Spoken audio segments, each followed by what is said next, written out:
AICC in charge ka Meghalaya Manish Chandra habakran sikilat pathai khubor uloong bakamdan kata ka Kyntien Sngewsih ne Kmen Haka politics bat kumbalong mentahi bakim Sngewsih lemne kim Kmen Hynrei kendang Trei Shitom ban penklanya ka seng bat katong hi kalong banyele Banjop bantau sarkar haus nam arajar arpulai bat shushu uloong ru bakamdan kano ka jingthut lani ka daw bat ka AICC Hynrei ka daybe ka jingkwa jong Dr. Mukul Sangma banle chakaway pat kaseng banlong kum munong yalam bat banyo thau sarkar Hynrei kum kaseng omdan ka jing sofer ne redman sim namar kane ka juja man kapor haki seng sain perthei Hynrei kan long panban kum ka jing pengkendit thia e kaseng bandang Trei Shitom shushu nagabanta ka election arajar arpulai.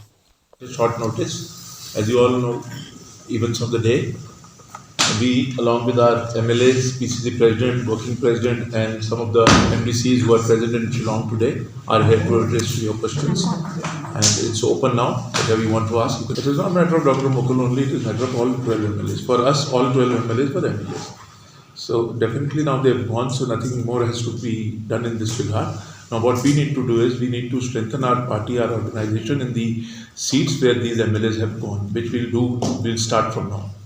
I think you're referring to the meeting of the 18th November in Delhi, which took place along with the Working President, PCC President, CLP leader and Charles Pingrojji.